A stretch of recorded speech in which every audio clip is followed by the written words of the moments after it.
Alright, welcome to the yellow training. Now, yellow could be good, could be bad, but one thing I did learn is never eat the yellow snow. I don't know why. I still haven't figured out why because I've never tried it, but definitely an advice for you.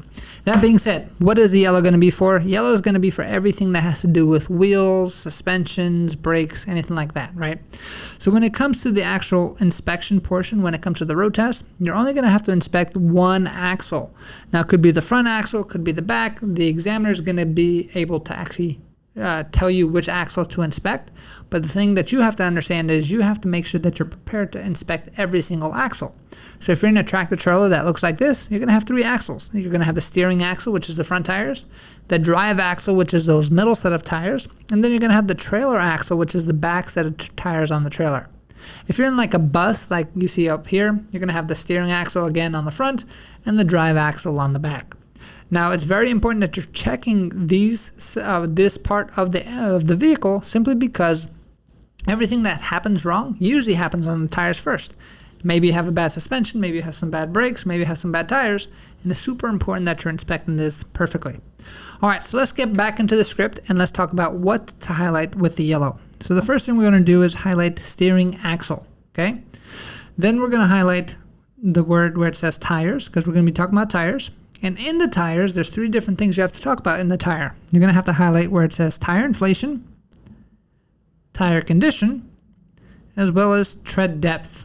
So in order to get full credit for the tires section, you're going to have to be talking about to make sure it's proper inflation, make sure the tire's in proper condition, and the specific wording that you see underneath there, and also the tread depth as well to make sure it's a proper tread depth. And we're going to explain all this ongoing in the training as well.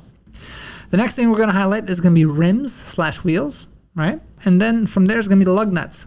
So everybody pretty much understands what a rim is. Lug nuts are those nuts or bolts that kind of come out of the rim that secure everything to the rim itself. And we're going to teach you specifically on what to say about those.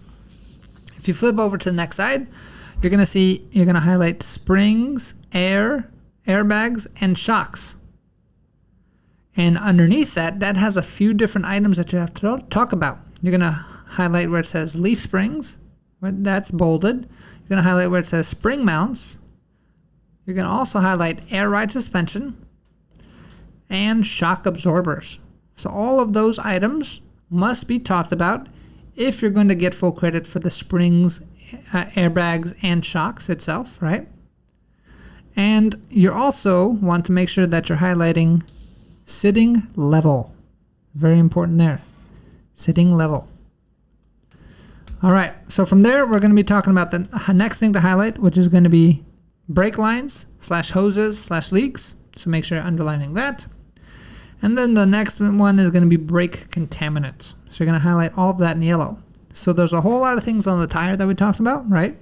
There's the rim, there was the lug nuts, and then we went into the suspension, which is the brake.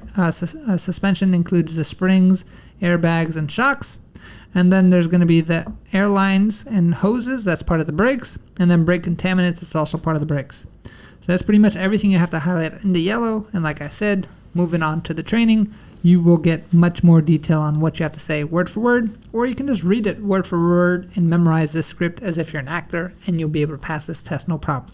Because if you miss one of these words, it's the potential from you getting a point, not getting a point, which means passing versus failing.